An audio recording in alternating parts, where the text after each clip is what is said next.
tem muita indústria. Você está lá no Paraguai, porque no Brasil o sistema tributário é hipercomplexo. Muita empresa chinesa, às vezes faz opção ou pela um outro país da América Latina do que o Brasil, porque aqui o sistema tributário é muito complexo. Olá, sejam bem-vindos ao primeiro Sinacast de 2024. E hoje nós falaremos sobre a reforma tributária e suas etapas de transição. E para falar acerca dessas questões tributárias, ninguém melhor que os auditores fiscais. São eles os nossos convidados de hoje. Ângelo De Angelis, auditor fiscal da Receita Estadual de São Paulo, diretor técnico da Afresp e mestre em economia pela Unicamp. E também Tatsu Sasaki, auditor fiscal da Receita Estadual de São Paulo e diretor de assuntos técnicos do Sinafresp. Sejam bem-vindos, Ângelo, Tatsu. Muito obrigado, Camila. É uma honra muito grande. Agradeço ao Sinafresp pela oportunidade, pelo convite. E vamos que vamos. Obrigado, Camila. Também é uma satisfação estar aqui com o Ângelo para conversar sobre esse tema muito importante para a sociedade e também para nós, auditores fiscais. Sim, inclusive um tema extremamente importante e a reforma tributária demorou muito para acontecer. Então, essa votação foi uma reforma histórica. E antes de entrarmos nessas questões mais técnicas, é bom a gente contextualizar para quem nos assiste que a reforma tributária foi promulgada em dezembro de 2023. E com essa nova reforma, temos aí questões para acabar com a guerra fiscal e também deixar um sistema tributário mais simplificado. Perfeito.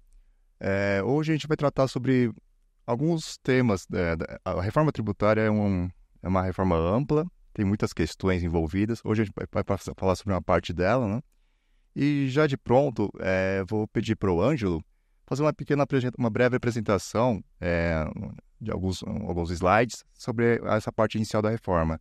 Por favor, Ângelo. Muito obrigado.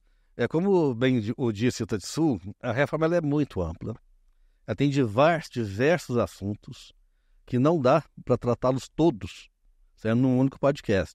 Então, hoje, nós vamos apresentar apenas uma visão geral de como é que vai ficar a reforma em suas duas fases de transição. Bom, em primeiro lugar, é muito importante as pessoas terem consciência e saber que a reforma tributária ela se dá em duas etapas. A etapa 1, que nós chamamos de transição dos tributos, tá certo? Que ela começa a partir da promulgação da Constituição, ou seja, praticamente 2024 até 2032, é um período de 9 anos. E a etapa 2, que nós chamamos de transição federativa. Essa sim, ela tem um prazo de 50 anos a começar em 2029. Nós vamos ver com mais detalhes o que cada etapa dessa representa. Bom, a etapa 1, que é a transição dos tributos, tá certo? O que nós temos aqui? O que vai acontecer nessa etapa? Nós temos lá a instalação do comitê gestor. O comitê gestor, ele será, digamos, um CONFAZ, um conselho fazendário melhorado. Ele vai fazer às vezes, ele vai administrar a arrecadação dos tributos, ele vai administrar a distribuição dos tributos para os entes subfederados, ele vai unificar interpretações legislativas, e então ele tem esse papel centralizador, certo? Da nova estrutura tributária sobre o consumo. Nós temos também, o que vai acontecer nesse período também? A implementação e a integração de novos sistemas, de plataformas, um novo conjunto de obrigações acessórias, notas fiscais eletrônicas vão passar por transformações, o registro. Hoje, né, nós temos o registro disso tudo no SPED, isso vai passar por uma reforma também, com uma coisa mais técnica, que nós não vamos abordar aqui hoje, mas que fique registrado. Mas tudo isso tem que acontecer durante essa transição dos tributos aqui. E também, nós já mencionamos as novas obrigações acessórias e, principalmente, essa reforma ela tem um impacto muito grande nas estruturas da administração tributária. Durante esse período, as administrações tributárias de todo o Brasil, de todos os entes subfederados, terão de trabalhar de maneira mais integrada, ao contrário do que é hoje. Hoje elas trabalham de maneira muito autárquica, muito separada, cada um olhando para o seu próprio umbigo. Isso, no futuro, sob a arquitetura desse novo imposto, né, que é o IBS, isso vai ser impossível. Nós vamos ter que aprender a trabalhar de forma integrada. É difícil? É. Isso vai ser livre de conflitos? Não. Mas nós vamos ter que aprender. Nós vamos ter que enveredar por esse caminho para que nós podemos ter um bom sistema que promova a arrecadação, tá certo? E veja bem, nessa transição aqui, nós vamos ver isso com mais detalhes depois, a transição federativa, ela envolve, tá certo, a realocação da receita pelo princípio de destino. Hoje, o sistema arrecada de uma forma que parte substancial da receita fica na origem e outra parte vai para o destino. A reforma, ela prevê que, numa transição de 50 anos, hoje, o que é arrecadado, que fica na origem, essa parcela da arrecadação, ela vai para o destino, tá certo? E no final dessa transição, todos os estados, todos os municípios estarão arrecadando o equivalente, certo, ao seu consumo interno. Hoje não é assim. Hoje é uma repartição entre origem e destino. Ângelo, para quem nos assiste, assim, um exemplo concreto do que seria essa tributação no destino para a pessoa conseguir visualizar. Entendi. Hoje, por exemplo, vamos citar o exemplo do celular. A Casa Bahia, lá de Belo Horizonte, por exemplo, ela compra um celular da Samsung em São Paulo. A Casa Bahia vai pagar, nessa aquisição, ela vai pagar 12% para o estado de São Paulo. Depois desse imposto, tá certo? Ele vai ser tomado a crédito lá, e quando as Casas Bahia vender esse celular para o consumidor final, o imposto dessa transação, que é sobre o consumo, será recolhido para Minas, só que menos o crédito daquilo que já foi recolhido para São Paulo, que é os 12%. Então, se a alíquota dele for de 18% no consumo, quanto vai ficar para Minas? Vai ficar 6% fica para Minas Gerais e 12% fica para São Paulo. Ou seja, o imposto ficou mais na origem do que no destino. Tá certo? Então, com a reforma tributária, depois dessa transição de 50 anos, o imposto vai ficar integralmente para o destino. Ou seja, desse celular, 18% ficará integralmente para o estado de Minas. Em linhas gerais, é basicamente isso. Uma tributação no destino, então, seria uma tributação mais justa? Sim, ela é mais justa. Inclusive, os estados menos industrializados, que sediam menos indústrias, que é o caso, por exemplo, do Norte e do Nordeste, eles serão beneficiados nesse aspecto. Hoje, esses estados, os consumidores, quando eles pagam lá uma alíquota final lá no consumo deles, uma parte dessa arrecadação, 7% do imposto que eles pagam lá no consumo, 7% vem para os estados de origem, que são os estados do Centro-Sul, os estados mais industrializados do Centro-Sul. Que é São Paulo, Minas Gerais, Rio de Janeiro, Paraná, Santa Catarina e Rio Grande do Sul. Esses estados vão passar a apropriar-se dessa receita, e os municípios também vão passar a apropriar dessa receita que hoje é paga para a origem, para São Paulo. Ou seja, a gente pode dizer que a arrecadação vai partir dos estados produtores, né, para os consumidores. Esse que seria então, você a grande mudança, uma parcela maior. Isso. Hoje existe uma distorção, né, nesse sistema, ele tem uma distorção que é a guerra fiscal. Então, o que acontece? É o caso, por exemplo, de Santa Catarina, de Goiás, de Minas Gerais, é o caso de Extrema, em que esse mecanismo que eu acabei de descrever, ele sofre algumas distorções, porque tem muito crédito presumido em operações de lá para cá. Então, com a passagem para o destino, essas operações elas deixam de fazer sentido. E São Paulo pode sair ganhando, porque esse imposto que hoje ele é evadido, ele é não recolhido por conta de incentivos fiscais de outro estado, ele passa a ser recolhido em São Paulo. Então, todos saem ganhando. Em suma, com a passagem para o destino e a simplificação, todos saem ganhando. E o fato de ser essa questão das duas etapas ali, a transição dos tributos, transição federativa, seria muito mais por uma questão de tempo mesmo para as administrações tributárias conseguirem mudar esse sistema, organizar tudo, também tem a questão das leis complementares, seria muito mais nesse sentido. Exato. É como se... Exatamente, que é o seguinte, isso é uma intervenção muito grande num sistema complexo. Então, toda intervenção que você faz num sistema complexo, você não pode fazer uma intervenção once for all, porque você pode desorganizar o sistema de uma certa ordem que ele cai.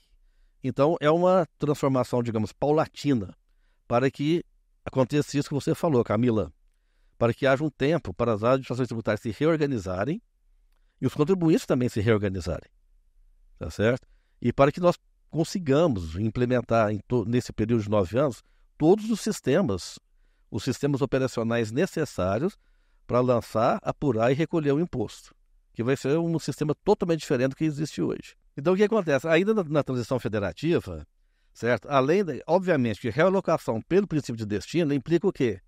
Em alterações, certo? Em patamares de receita, em alterações de previsões orçamentárias, vai implicar nas LDOs dos estados, e isso vai acontecer nesse prazo de 50 anos. Ou seja, o que acontece em 50 anos são aquilo que se dá entre as finanças dos entes subfederados, que é o que acontece em 50 anos. Por que eu estou falando isso? Porque há muita lenda por aí, disse muito que a reforma tributária vai durar 50 anos. Calma, quando fala isso, a pessoa ela não está bem informada. A reforma dos tributos demora 9, que ela é paulatina, para dar tempo das administrações das empresas se reorganizarem, que é uma reforma muito grande. O que se dá em 50 anos é uma transição federativa de alocação da receita pelo princípio de destino, que é uma coisa mais orçamentária, uma coisa mais de relações interfederativas. Agora, para o contribuinte e para a sociedade, isso vai acontecer em 9 anos, perfeito? Bom, dando sequência aqui, o cálculo do imposto, certo, na nota fiscal, ela, pelo princípio de destino, vai acontecer nesse prazo de 9 anos. E a alocação da receita, nós já falamos, certo? Na transição dos tributos, que é a etapa 1, ela afeta o quê? As relações entre o Estado e o contribuinte. Porque é aqui que vão se alterar as obrigações acessórias, a obrigação principal, o recolhimento vai ser para o comitê gestor, tá certo? E nesse prazo de 50 anos, o que se vai ser modificado são as relações entre os entes subnacionais, que são as relações federativas, perfeito? Agora, no próximo quadro, na transição dos tributos, vamos dar uma visão geral de como ficará, tá certo? Ao final da transição, como ficará a configuração dos novos impostos. Os impostos PIS, COFINS e IPI, certo? Eles serão agregados, que são impostos de competência da União, eles serão agregados em uma única contribuição, que é a CBS, Contribuição sobre Bens e Serviços, IPI. IPI não vai ser necessariamente agregado à CBS. Uma parte da arrecadação dele é que será computada, certo, na CBS. Ele vai ter um imposto seletivo, que é aquele imposto, vai ser instituído, né, o imposto seletivo, que é um imposto que nós chamamos foi apelidado de imposto sobre o pecado. Esse imposto é um imposto, um gravame maior e monofásico sobre itens, sobre mercadorias e serviços que prejudicam o meio ambiente e a saúde pública. Agora, isso aqui é muito importante, pessoal. IPI Zona Franca de Manaus. O IPI não vai ser extinto. E também ele não vai ser transformado em CBS. Uma parte da arrecadação dele vai computar a CBS, mas o IPI ele vai continuar enquanto tributo apenas para alguns produtos, certo? Que são aqueles hoje produzidos na Zona Franca de Manaus, hoje e no futuro. São os produzidos, mas cuja produção não esteja lá. Então, por exemplo, uma fábrica de bicicleta, né? Se ela tiver produção na Zona Franca de Manaus, mas se tiver uma fábrica em São Paulo que produza bicicleta, mas esse produto é produzido lá na Zona Franca, a bicicleta aqui será tributada pelo IPI. Então, uma motocicleta, se tiver uma fábrica de motocicleta em Minas ou em São Paulo, essa motocicleta será tributada pelo IPI se houver produção dela na Zona Franca de Manaus. É isso que vai acontecer com o IPI Zona Franca de Manaus, tá certo? Agora, o que impacta mais os estados e municípios é a junção do ICMS estadual com o ISS estadual, a compor um único imposto, que é o Imposto sobre Bens e Serviços, nos moldes de um IVA tradicional, digamos, nem tão tradicional, né? Nem tão IVA clássico, mas um IVA inovador, digamos assim. E por fim, né, os estados do agro, nós temos lá os estados do agro que hoje eles têm uma contribuição lá sobre os incentivos fiscais do ICMS, eles pagam um fundo, né, para poder usufruir desses incentivos, e eles passaram a pagar agora uma contribuição sobre produtos primários semi-elaborados. E para finalizar esse quadro, essa parte do quadro, como é que vai se dar a arrecadação desses impostos? Ora, os impostos, os tributos, tá certo? De competência da União, que é a contribuição sobre bens e serviços, o imposto seletivo, o IPI Zona Franca de Manaus, naturalmente eles devem ir para a Receita Federal, que vai arrecadar esse imposto. Agora, o imposto sobre bens e serviços de todos os estados e municípios será recolhido a essa nova instituição a ser criada, que é o Comitê Gestor. Ô, Ângelo, Diga. são muitos impostos. Eita, tabelinha complicada, hein? Muita Vai coisa. simplificar o sistema? Camila, te pergunto. Vai simplificar. Porque nós temos ali impostos que serão extintos para ter uma unificação de outros impostos. Isso, seria exatamente, isso. Esse IPI Zona Franca de Manaus seria uma exceção, seria apenas Zona Franca de Manaus. Isso. Tá. Ele vai ficar restrito. Antes da gente continuar com essas questões técnicas, assim, muita gente não sabe nem quais são os impostos que nós pagamos. Então, de uma forma bem breve ali... Hoje, os impostos que nós pagamos são esses que estão nessas colunas. Os impostos nós falamos sobre o consumo, né? Certo. São esses impostos que estão aqui nessa coluna, tributos atuais, que é o PIS/PASEP, a COFINS, o IPI, o ICMS, o ISS municipal, tá certo? E nos estados do agro ainda tem essa contribuição aqui sobre os incentivos fiscais do ICMS. Eu acredito que no dia a dia a gente consegue ali ter um contato maior com ICMS e PIS/PASEP. Se fosse ali, se a gente estivesse na rua perguntando, você sabe quais são os impostos? Não sabem. ICMS ou PIS/PASEP, acho que seriam os mais... Você consegue detalhar aí rapidinho pra gente entender? Esses são é que o Richard Byrd chama de impostos invisíveis. Invisíveis. Tá certo? Que o contribuinte já paga ali no preço. Por exemplo, o PIS, o PASEP, o COFINS e o IPI, eles são totalmente invisíveis. O contribuinte paga eles no preço e nunca vê. Que são os indiretos. São os indiretos. Tá certo? Todos esses aqui são indiretos. O ICMS e o ISS, em algumas situações, ainda consegue ver, em algumas situações de vendas a varejo, quando você compra, por exemplo, um computador, um notebook, tem lá separado, tem destacado lá o ICMS na nota fiscal. Aí você vê que você pagou aquele imposto. Mas quando você vai no supermercado, por exemplo, e compra os seus produtos do dia a dia, né, material de limpeza, alimentos e tal, você não vê o ICMS. O ISS, às vezes você consegue ver em algumas empresas prestadoras de serviços, por exemplo, você contratou um serviço lá de instalação de um... Aí o sujeito tira uma nota fiscal, entendeu? Ele destaca o ISS no consumo final. Você vai ao cabeleireiro, vai ao salão de beleza. Você não vai ver. Ela não vai tirar a nota. Normalmente não tira a nota, mas quando tira, você não vê o ISS destacado. Então eles são basicamente invisíveis, esses impostos. E onde que eles vão aparecer? Eles vão aparecer na contabilidade, na apuração das empresas. Agora, o cidadão, ele só vai ver esses impostos, por exemplo, o ICMS. Ele consegue até ver no programa Nota Fiscal Paulista. Certo? Que hoje em dia já não é o mesmo programa Nota Fiscal Paulista. Hoje em dia mais prêmios, né? Porque a maioria das mercadorias que estão no programa Nota Fiscal Paulista está na substituição tributária, então não gera crédito. Então acaba não vendo também, vê só uma parte. E esse é o grande desafio, né, Tatsu? Assim, como entender a reforma tributária se a população brasileira ainda não entende o atual sistema tributário? Nunca entendeu. Então fica complicado compreender esse assunto. Assim, outros países adotam a tributação sobre a venda, né? O imposto sobre venda, que é muito mais transparente. Nos Estados Unidos, basicamente. Isso. Aí é o ponto que eu chego, né? A reforma tributária sobre o consumo vem sendo discutida há muito tempo. Desde 88. E você que tem, o Ângelo, que acompanha mais tempo, o imposto sobre venda foi uma hipótese cogitada para o Brasil? Pelo menos, no mínimo... Já foi. Tinha algumas propostas de reforma tributária que previam realmente a eliminação dos impostos do tipo IVA na cadeia, instituiu um imposto final sobre vendas a varejo, tá certo? Isso já foi... não me lembro qual das propostas no passado que teve isso, mas, no geral, né, há um certo consenso de que a tributação indireta via IVA, ela é melhor Melhor para... arrecadar e melhor para concatenar as transações intermediárias, certo? Na formalidade. Porque o débito de uma empresa é crédito de outra. Então ele se torna um imposto totalmente concatenado no decorrer da cadeia. O imposto sobre vendas da varejo, ele é um imposto totalmente desconcatenado, ele é um imposto totalmente solto, o imposto sobre vendas da varejo.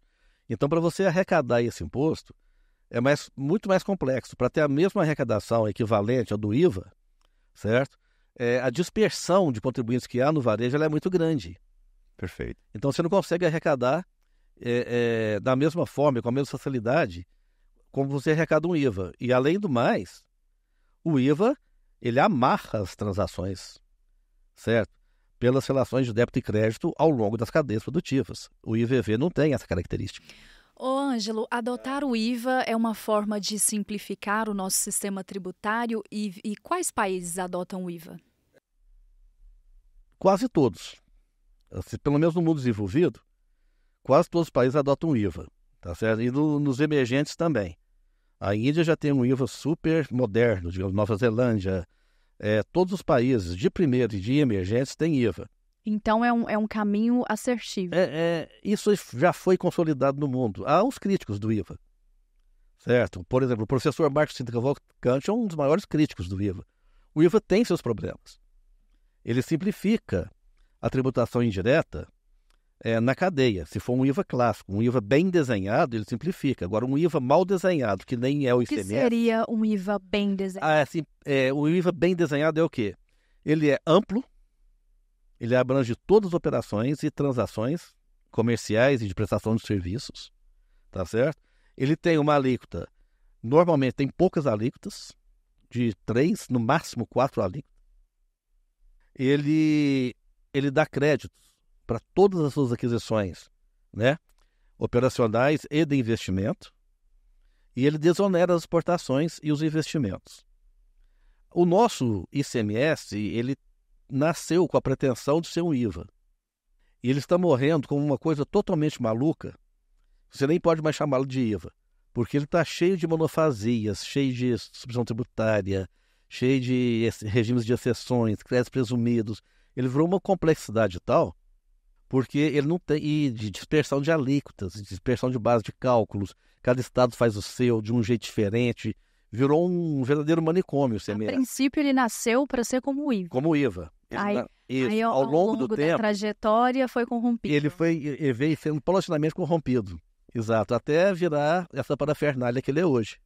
Pode-se dizer que, então, esse é um dos fatores para que fosse necessária a reforma tributária. Né? Sim. Aí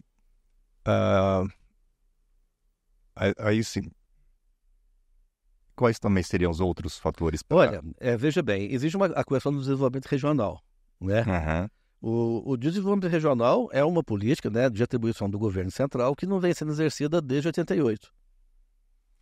Então, o que acontece? Os estados, eles se lançaram com alternativa à guerra fiscal, para poder tentar trazer para os seus territórios determinadas indústrias que supostamente iriam promover um desenvolvimento naquela região, gerar mais emprego, etc. No entanto, depois de todos esses anos, desde a guerra fiscal começa mesmo no Brasil, ali por volta de 92, 93, eu tenho até um trabalho sobre isso, depois eu posso até recomendar a leitura, assim, muito modéstia à parte. 95 eu nasci.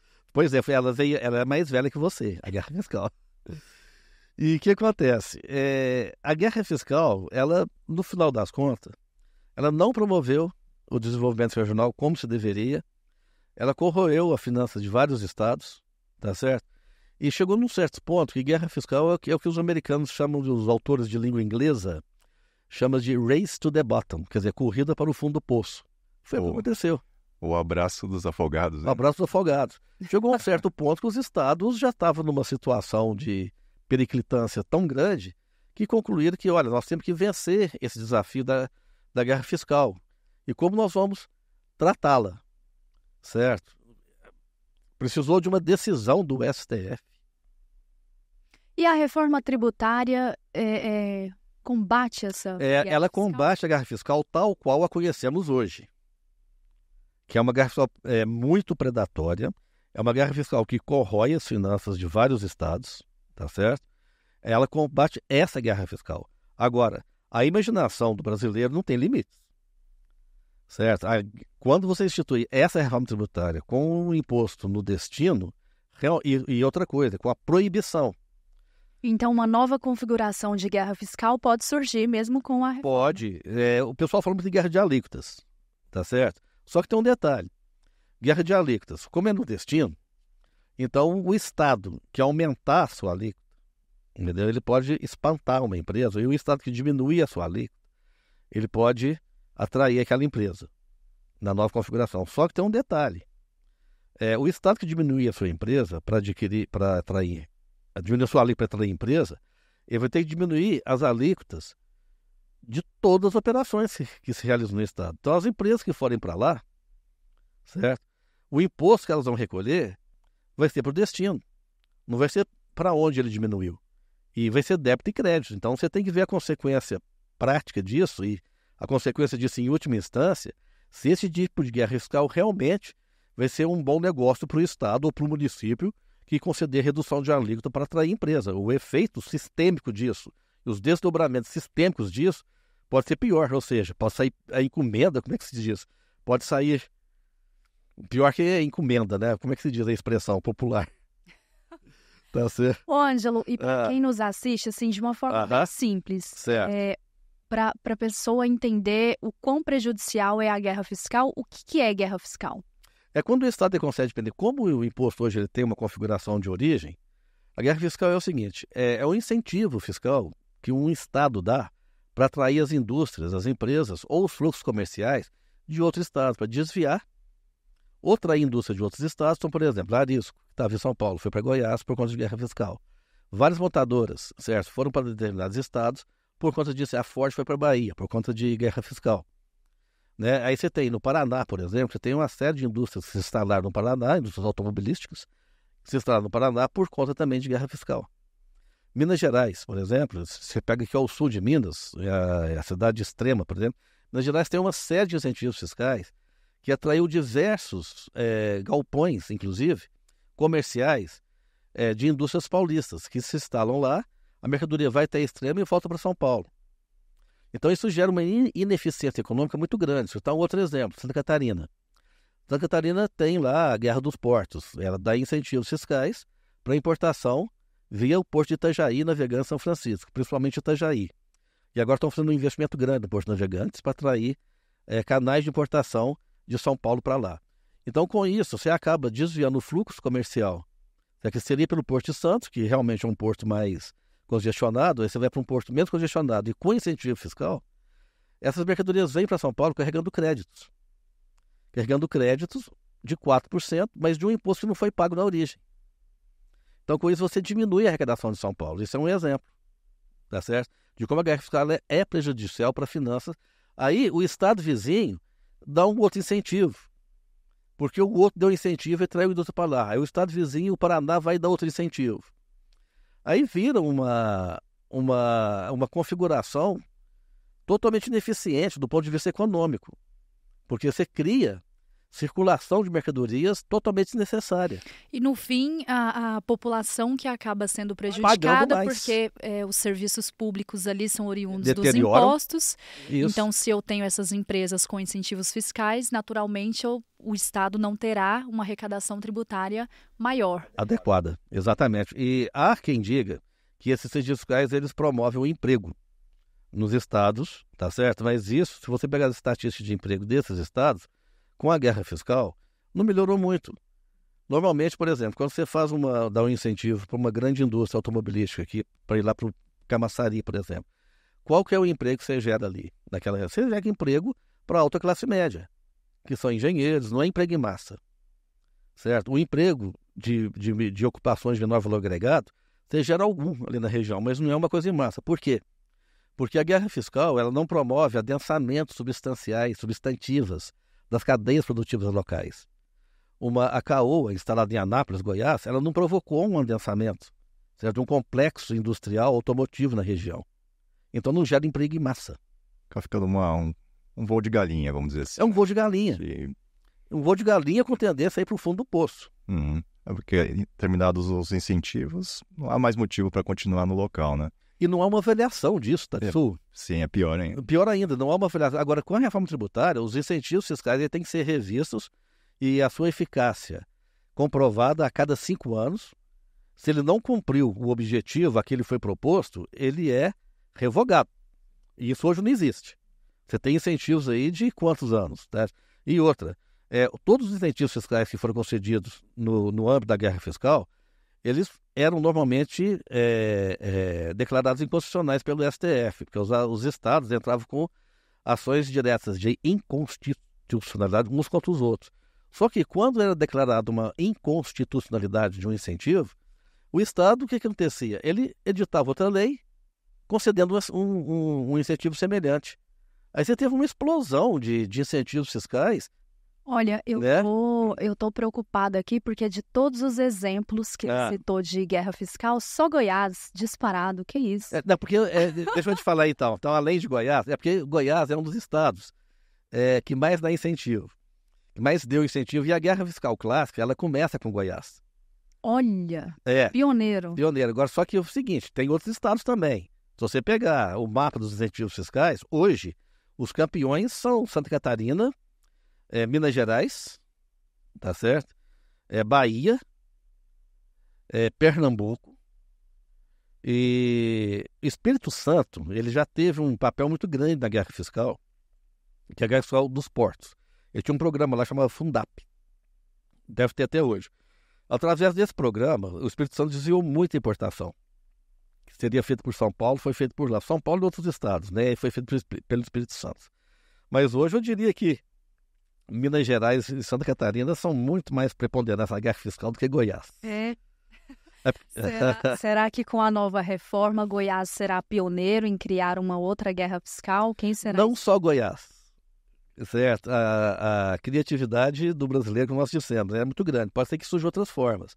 Agora, cabe a nós, né, auditores, procuradores, monitorar o porvir. Perfeito.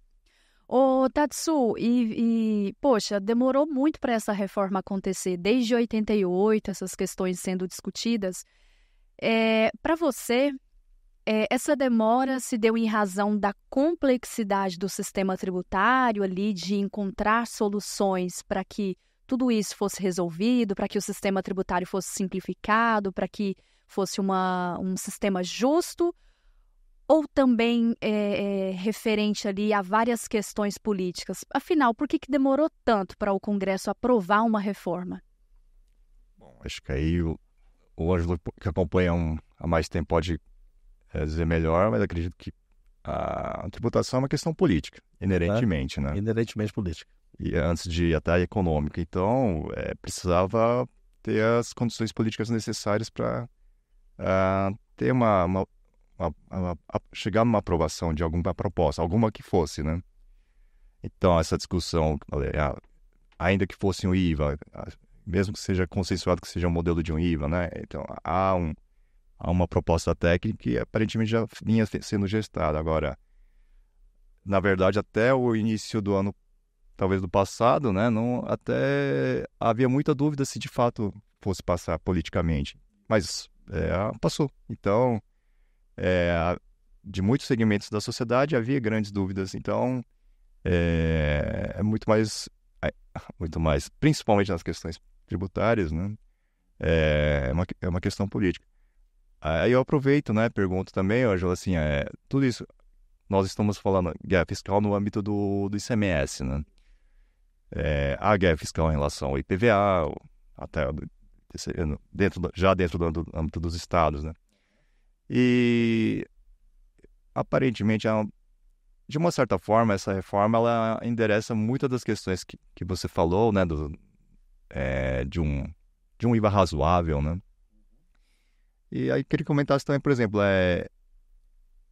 a guerra fiscal do ICMS é uma parte, mas nessa reforma acabou abarcando tanto o ISS, né, que é dos municípios, e o PIS/COFINS, principalmente o PIS/COFINS, vai formando o que hoje vai ser o que será, né, o IVA dual, né? Isso.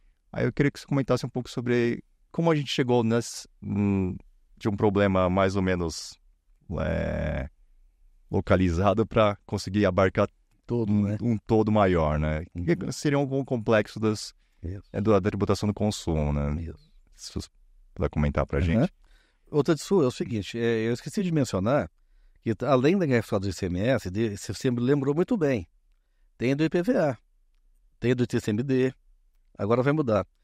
Tem também, principalmente, a guerra fiscal do ISS, né? Barueri é um grande, né? Guerra fiscal aos 4 cantos. Aos 4 cantos, certo? Então é o seguinte,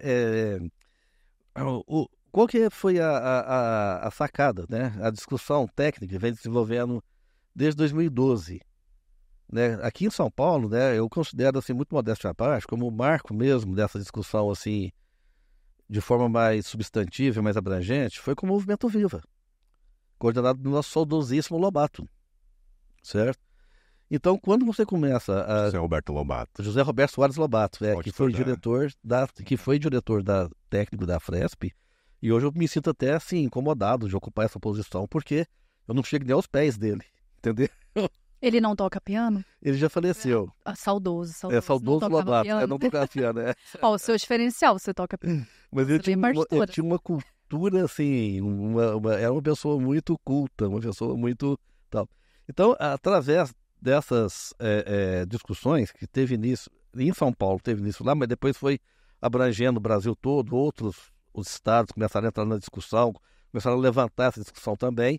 Aí foi convergindo. Quando foi formado o Concefaz, aí isso deu um salto nas discussões, né? E os municípios sempre à parte. Os municípios nunca... De repente, os municípios começam a participar também. Quando foi constituído o CECIF, que é o Centro de Cidadania Fiscal, ele procurou trazer os municípios para discussão, trouxe o município de São Paulo, aí a discussão começou a ganhar corpo. E a consequência disso foi a edição da PEC 45. Qual que é a intenção? Como os impostos sobre o consumo são muito fragmentados, e essa fragmentação gera uma complexidade muito grande, vão unificar os impostos sobre o consumo. Então a proposta original é que seria um IVA só sobre o consumo. E esse IVA ele seria tripartite. Ele seria uma espécie de um IVA trial. Teria uma alíquota da União, uma alíquota dos estados e uma alíquota dos municípios, num único IVA. Com o decorrer das discussões, chegou-se à conclusão seguinte: estados e municípios não queriam dividir a administração desse imposto com a Receita Federal. Então, tá bom, qual foi a conclusão? Não, então nós vamos criar um IVA dual. Aliás, já existia essa proposta e ela foi adotada. A gente cria um IVA dual em que a União tributa através de uma contribuição. Você sabe que a contribuição é um recurso não compartilhado, né? Ela serve basicamente para financiar a Seguridade Social, que é uma competência da União, etc. Bom, o que acontece? Você cria um IVA dual, um IVA único dual sobre o consumo. Sim, na prática acabou se voltando à proposta inicial. Original, porque a CBS e o IBS, eles serão impostos irmãos siameses. Eles têm um corpo só e 2 cabeças. Tá certo? E tanto é que eles vão ser regulamentados pela mesma lei complementar. Eles terão as mesmas impostos de incidência, os mesmos benefícios fiscais, os mesmos regimes diferenciados. Então, voltou para a proposta original na prática. É um IVA dual, porque uma parte dele vai para a União e a outra parte, uma parte dele chama-se CBS, que é uma cabeça do irmão siamês, e outra parte do irmão siamês chama-se IBS. E essa parte que é da cabeça do irmão IBS, ela ainda vai ser compartilhada entre estados e municípios. Você disse que voltou à proposta original? Basicamente. Porque... Então nadou, morreu na praia. Não muito. Não muito. Não nadou muito ou não morreu? Não morreu. Porque, assim, na verdade, quando você diz voltou para a proposta original, mais ou menos, né? Eu entendo assim, mais ou menos. O que ela ficou diferente da original? A original era um único IVA, era um único IBS para os 3, tá certo? Então o contribuinte, ao emitir a nota fiscal, ele vai destacar um imposto só. E esse imposto será a soma das alíquotas dos 3 entes subfederados, dos 3 entes federados. Hoje não, hoje você tem 2 impostos, mas na prática, esses impostos eles têm a mesma regulamentação. Então ficou como se fosse a proposta original, mas só que as cabeças ficaram divididas em duas, mas o corpo que regula as duas cabeças é um só. Certo. Ângelo, e essa tabela sua aí, ela fica pior, fica mais difícil ou vai melhorando? Aqui, bom, você sabe que o futuro, né? O futuro, as coisas são muito mais complexas no futuro do que nas simples apresentações de PowerPoint. O PowerPoint, ele dá uma visão geral de como ele está sendo projetado, certo? Com o decorrer do tempo, essas coisas podem piorar. Ou, né? Podem talvez melhorar, dependendo de como se conduz politicamente, né? De como se conduz politicamente. Então, hoje, ele melhora essa configuração atual porque ele traz para um IVA e para o princípio clássico de débito e crédito esses diversos tributos. E esses tributos, com essas mudanças, você disse que melhora e como ficará então esses tributos? O grande tchan é que eles vão... o processo de lançamento, de apuração, hoje, ele é muito complexo. No IBS, ele vai ser mais simples. Deixa eu mostrar aqui uma coisa interessante, que eu vou até pular essa parte. Olha lá, Camila. Isso aqui é a transição tributária, a transição dos impostos. O que vai acontecer nessa tribuição? Olha essa coluna amarela aqui. Os impostos serão o ICMS e o ISS até 2028, eles continuarão do jeito que estão. O IPI vai durar até 2026 como está, depois se transforma em IPI Zona Franca de Manaus. O PIS e COFINS continua até 2026 como está, depois serão extintos. Tá certo? Agora voltando ao ICMS, a partir de 2029, tanto o ICMS como o ISS começarão a reduzir uma redução de suas alíquotas à razão de 1/10 por ano, até 2032. Quando chegar em 2032, a sua extinção a essa razão não terá se completado. Então, eles serão extintos once for all. Eles sofrerão uma morte súbita em 2033, tá certo?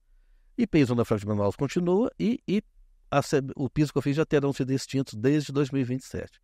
E, por outro lado, como é que vai ficar, na coluna aqui cor-de-rosa, como é que vai ficar os novos impostos, os novos tributos?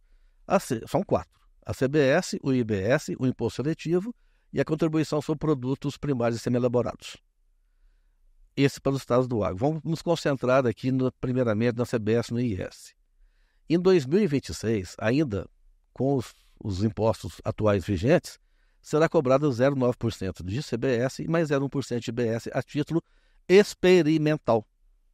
Por que uma alíquota tão baixa dessa? Para poder testar o sistema e começar a fazer os ajustes. E detalhe, isso vai aumentar a carga tributária? Não.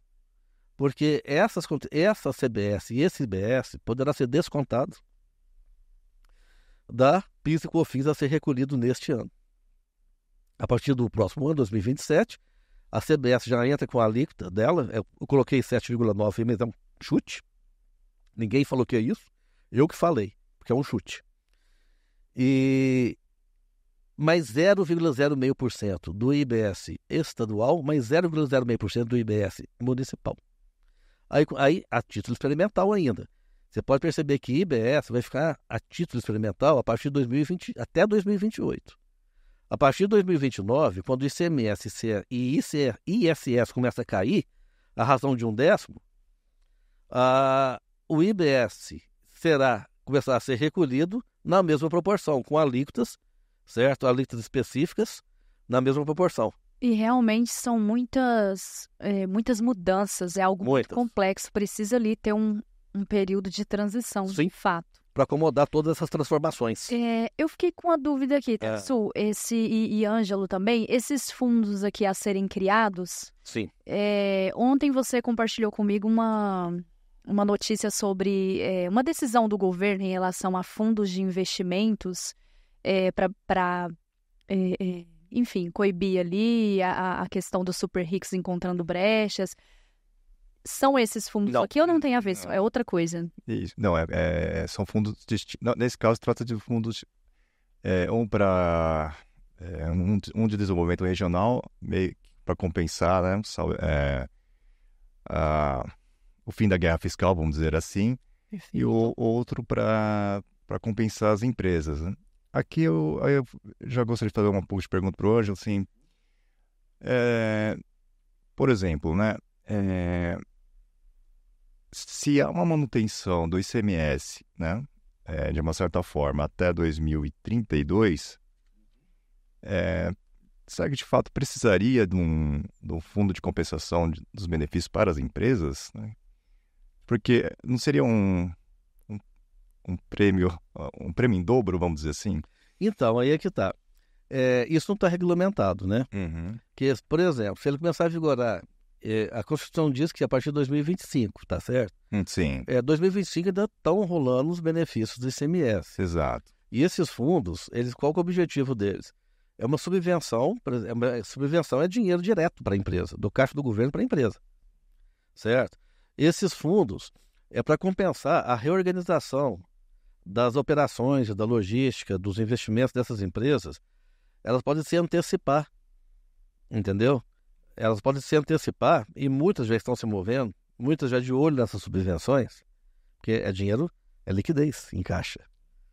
Então é uma espécie de um incentivo que o governo está dando para poder promover a reorganização da logística em direção a uma maior eficiência econômica, certo?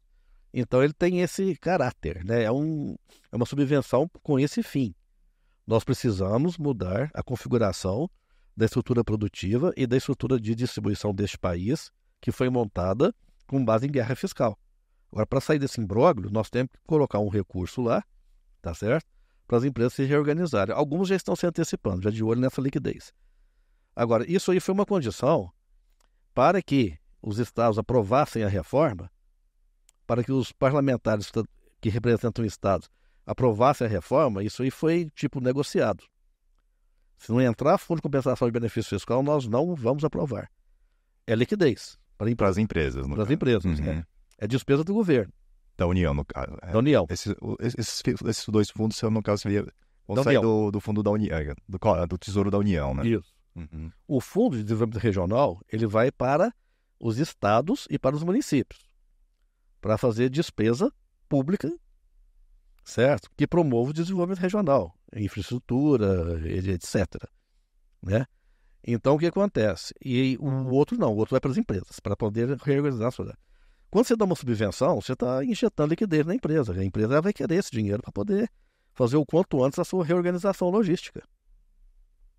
Apenas um comentário que, de repente, a empresa estaria naquela região mais favorecida fiscalmente, né? Uhum. E é apenas curioso que ele precisaria de mais um incentivo para sair dessa situação favorável. Pois mas isso vai ser regulamentado, né? Uhum. Eu acredito que é o seguinte, na regulamentação, você tem que comprovar para que você está usando aquela subvenção. Se você não comprovar que você está usando subvenção para esse fim, você vai perder a subvenção. O recurso está previsto no orçamento, mas se a empresa utilizar ela de mal forma, ela não vai ter esse direito. Certo? Ângelo, você falou de regulamentação. São várias questões que precisam ser regulamentadas. Essa questão de lei complementar, como que fica? Tem um prazo? Tem. Não é que tem um prazo. Existe um prazo político. Tem um calendário eleitoral, né? Você pode falar. Eu acredito que precisa ser esse ano, operacionalmente precisa ter algumas regras já no que vem. Uhum. Né? Para que a transição aconteça. Aconteça. Mas, por outro lado, estamos num ano eleitoral em que o Congresso vai funcionar na prática talvez só no primeiro semestre, que no segundo vai ter as eleições municipais e talvez já não haja as condições políticas para fazer as aprovações necessárias. Então, o governo federal principalmente está correndo agora para tentar... estamos se organizando, né? Através de grupos de trabalho para que ao final de março, acredito. No final de março. Haja as propostas dos projetos de lei complementares, né, para serem votados ainda esse semestre. Então, se a regulamentação atrasar, a gente atrasa a transição também. Às vezes, aí você pode colocar a transição em sérias dificuldades, que é o que o Tatsu falou. É um ano eleitoral. Segundo semestre não aprova nada. Certo. Depois, já o último mandato de governo, aí que não aprova nada. Aí pronto, foi para as cucuias. É um grande desafio. Daí a pressa do governo está tudo pronto em enviar ao Congresso, ainda nesse semestre, se possível até abril. Mas sabe que se conseguiu aprovar uma reforma tributária da forma, na proporção que conseguiu aprovar até ano passado... É assim, 30 anos para aprovar a reforma, aí mais 10 para elaborar as leis complementares. Acredito Vai que acontecer, é possível. vai É acontecer. bem provável que consiga até. Bem provável. Bem provável, assim. Aham. Ô, Tatsu, e para você, essa reforma é justa? Acredito que é necessária, né? Necessária. Para ser justo, é preciso ser Ainda. acompanhado de uma reforma sobre a renda, né? Perfeito. Precisamos ver que a tributação sobre o consumo no Brasil, comparativamente, né, os demais países, ele tem proporcionalmente é maior, né? E, além disso, a tributação sobre o consumo, ele tem um caráter... É uma tributação indireta, né? Então, ele é inerentemente regressivo, né? Então, ele precisa de alguns ajustes, né? Por exemplo, que está sendo previsto um mecanismo de desoneração da cesta básica, principalmente do cashback, né? E eu acho que seria interessante, né? Conte pra gente É exatamente isso. um pouco do espírito do cashback. O cashback tem esse espírito, né? Porque, como bem disse o Tatsu, a tributação sobre o consumo, ela é intrinsecamente regressiva. Você não tem... A única maneira de você mitigar essa regressividade é através desses mecanismos de cashback. Só para esclarecer, a alíquota zero, ela mitiga muito pouco a regressividade. Por quê? Porque famílias de renda mais alta consomem basicamente os mesmos bens de uma família de renda mais baixa, na cesta básica. Ovo, leite, arroz, feijão, macarrão. Então, se você põe a alíquota zero nisso, você está beneficiando as famílias, tanto as pobres, que já melhora um pouco, quanto as ricas. Mas aí você não está fazendo não está diminuindo substancialmente a regressividade. Agora, o cashback não, como bem disse o Tatsu, o cashback ele é mais efetivo, porque ele devolve o imposto pago para o consumidor de baixa renda, ele devolve para a sua conta bancária, para o seu cartão de crédito. E quem seriam essas famílias que teriam esse direito? Seriam as famílias de baixa renda, por exemplo, as inscritas no programa do Bolsa Família. Entendeu? Seria o Nota Fiscal Paulista, só que melhorado. Porque o Nota Fiscal Paulista ele devolve imposto tanto para rico quanto para pobre. E de todas essas questões trazidas pela reforma, o cashback seria o único que de fato combate essa questão da desigualdade? Mitiga, né? Certo, mas não ter o cashback então é o único, assim, não tem um... Você vê outro, Tatsu?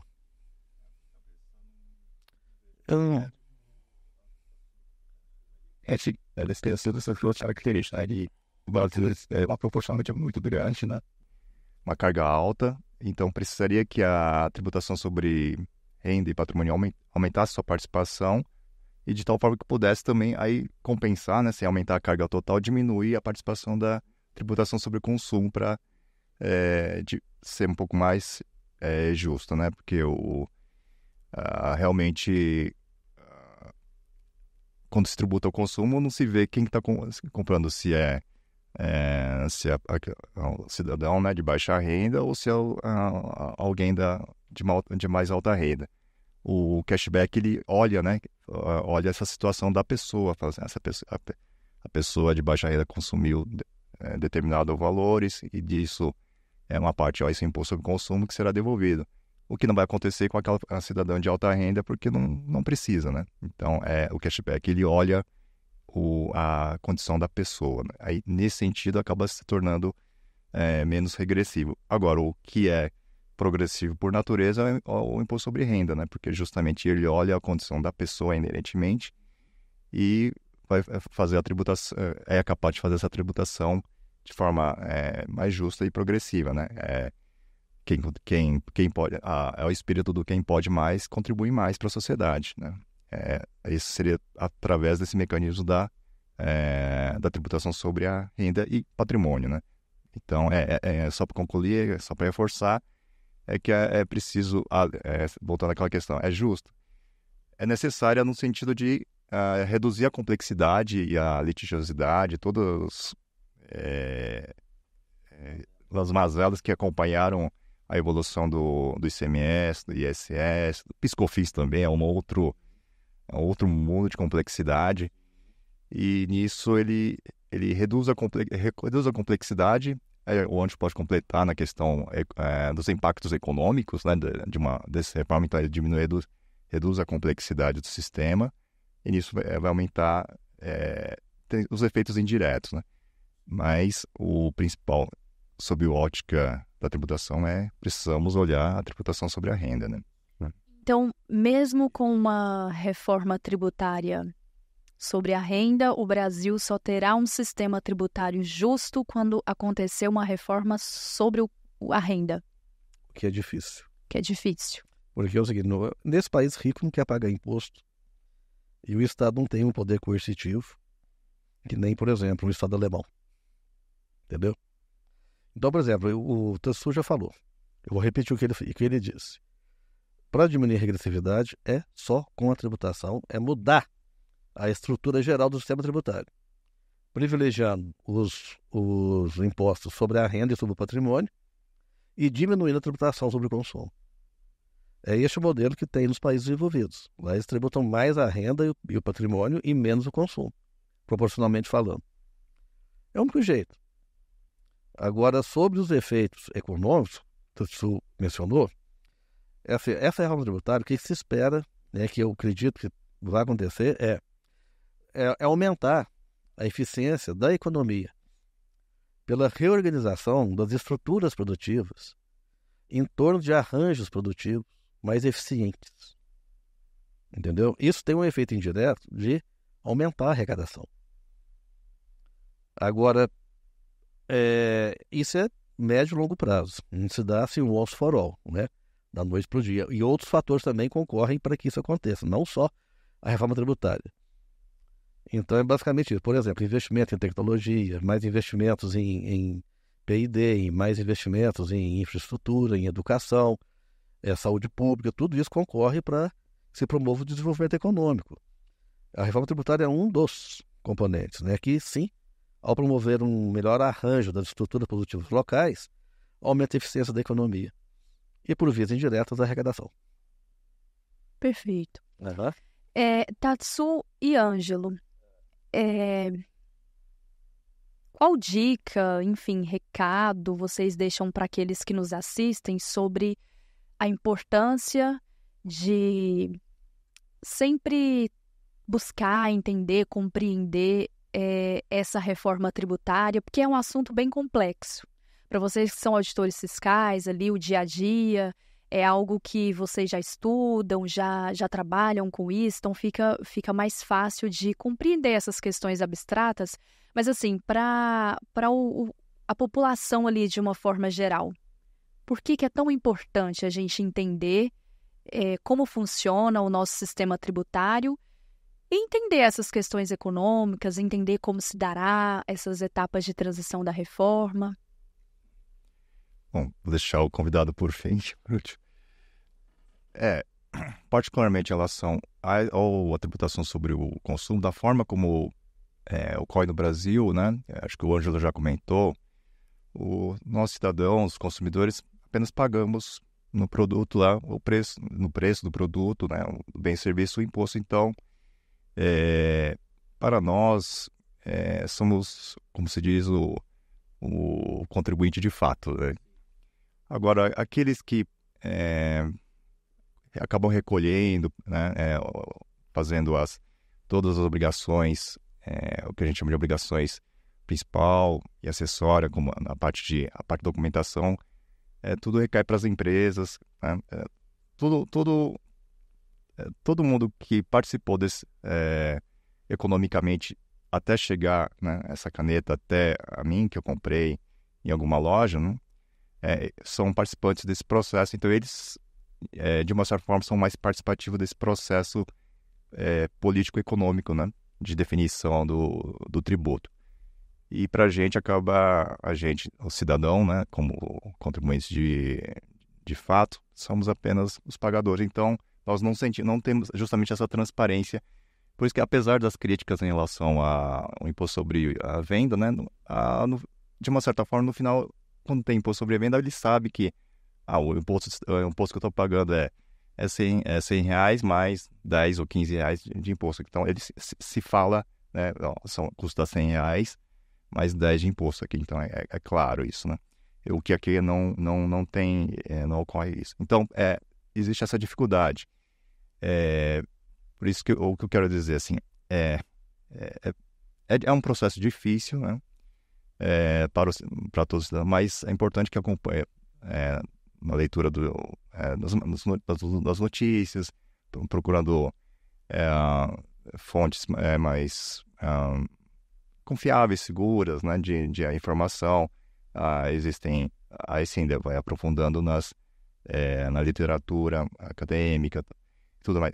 De fato, eu não tenho uma resposta pronta, porque é um processo complexo, mas justamente o que eu falei, que como somos o contribuinte de fato, né, então nós não temos essa...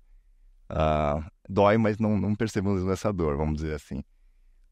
De uma tributação sobre a renda, assim, nós vamos... Aí sim é mais perceptível, porque faz uma boa parte, faz uma declaração anual do imposto de renda, o ajuste, vemos de fato ao final quanto que pagamos ou não, e temos mais esse poder, ou essa percepção de cidadania, né? Estou pagando mais ou menos impostos, né? E então, o que eu estou trazendo existe essa dificuldade, mas é importante, de uma certa forma, estar acompanhando da sua forma possível, né? Anjo, por favor. Sim, eu acho o seguinte, quer ver que se a gente tiver um trabalho, né, desse acompanhamento e sempre promover esses eventos, esses podcasts, a gente fazer isso de uma forma contínua, pode estar trazendo, né, para a sociedade mesmo, para acompanhar todas essas discussões de uma forma mais clara. Porque o nosso esforço aqui, meu de Tatsul, é falar português. A gente tem o tributarês na ponta da língua. Agora vamos transformar o tributarês em português. E isso para mim é desafiante. E não é automático. E coloquial. E coloquial. Em português e coloquial. Isso para mim não é automático, né? Eu tenho que fazer esse exercício ainda. Mas eu acho muito positivo esses eventos, porque esses podcasts, parabéns ao Sinafresp, porque eles vão ao encontro disso e a gente acha que é o melhor para a população, né? Agora, tem os efeitos diretos, né? Seria o cashback, tá? Então, e os efeitos indiretos, como colocou o Tatsul, que é o aumento da eficiência operacional das empresas com a reforma. Você tem a possibilidade, como eu disse também, de aumentar a eficiência econômica e, com isso, indiretamente aumentar o emprego, né? A competitividade das indústrias nacionais. Tem muita empresa hoje, por exemplo, que está indo para o Paraguai. Tem muita indústria. Você está lá no Paraguai, porque no Brasil o sistema tributário é hipercomplexo. Muita empresa chinesa, às vezes faz a opção ou pela um outro país da América Latina do que o Brasil, porque aqui o sistema tributário é muito complexo. Então, quer dizer, se a gente remover essa barreira, nós podemos atrair mais investimento, né? Sim. Em relação a... É apenas um comentário, acho que já estamos caminhando em alguns finalmente, mas teremos outros episódios, né, para tratar de outras partes da reforma tributária que, inicialmente, que falamos, ela é ampla, né? Tem a questão do próprio comitê gestor, dos regimes diferenciados, né? São tratamentos específicos, né? Então, são vários temas dentro da própria reforma que a gente pode trazer, né, de forma um pouco mais clara, mais abrangente, né?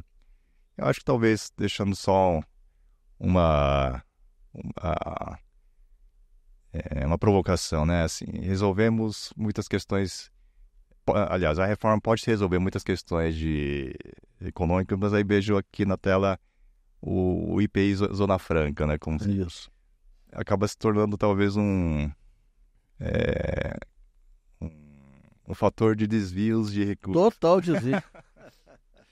Mas vamos deixar para um outro caso. É uma brecha? É uma brecha, todo podcast. Mas podemos deixar para um próximo capítulo. Uma brecha mãe, não precisa nem criar nada, já tem uma... Já tem muita coisa. Maravilha. Eu vejo que é bem importante, assim, a população acompanhar, por mais difícil que seja, por mais complexo ali, aquela coisa que você fala, não tenho tempo para isso, tenho aqui as minhas coisas, mas acompanhar essas questões, buscar entender, porque já pensou que maravilha uma população ali reivindicando, cadê a reforma tributária sobre renda? É difícil isso. isso. É como o Tatsu disse, é uma dor que a gente não sente, né? Você tem ali aquela dor, mas... E não vê também. E a vida vai passando e a dor está ali. Então seria muito... É muito importante que as pessoas busquem compreender esses assuntos complexos relacionados à tributação, à economia e tudo mais, porque, de certa forma, é assim que a gente terá um preparo maior para cobrar ali dos representantes políticos, do Congresso e tudo mais, e para que avance esse Brasil e dê tudo certo. Com certeza. Não é? Com certeza. Acho que você disse uma coisa muito importante, assim, por mais que a pessoa de início não entenda, mas acho que já o primeiro ponto que você falou muito importante, é assim, o que eu vou demandar? Eu diria assim, demande uma reforma sobre a renda, porque isso pode fazer com que a tributação sobre o consumo ela caia, então as coisas podem ficar mais baratas. Você precisa que você, cidadão, você, né, demande essa reforma tributária sobre a renda, né? Porque consciência coletiva. Isso, assim, essa coletiva, exatamente. Eu acho que é isso aí. É isso, e para você que nos assiste, precisa aí, deseja um Brasil melhor, um Brasil mais justo, um sistema tributário mais justo e eficaz, não entende de questões tributárias, não faz ideia de como funciona o nosso sistema tributário, fica então a dica de acompanhar o nosso canal. Sempre teremos aí Sinacast com vários temas tributários e nós também iremos disponibilizar esse material, essa apresentação elaborada pelo Ângelo. Colocaremos aí na descrição do vídeo e nos acompanhe sempre, compartilhe esse vídeo também, comece a pesquisar sobre esses vários assuntos. E a gente agradece novamente a presença aqui do Ângelo De Angelis. Eu que agradeço. Auditor fiscal da Receita Estadual de São Paulo, diretor técnico da Fresp e mestre em economia pela Unicamp. E também agradecemos a presença do Tatsu Sasaki, auditor fiscal da Receita Estadual de São Paulo, diretor de assuntos técnicos do Sinafresp e o grande idealizador deste projeto. Muito obrigada a todos vocês que nos acompanharam. Até breve.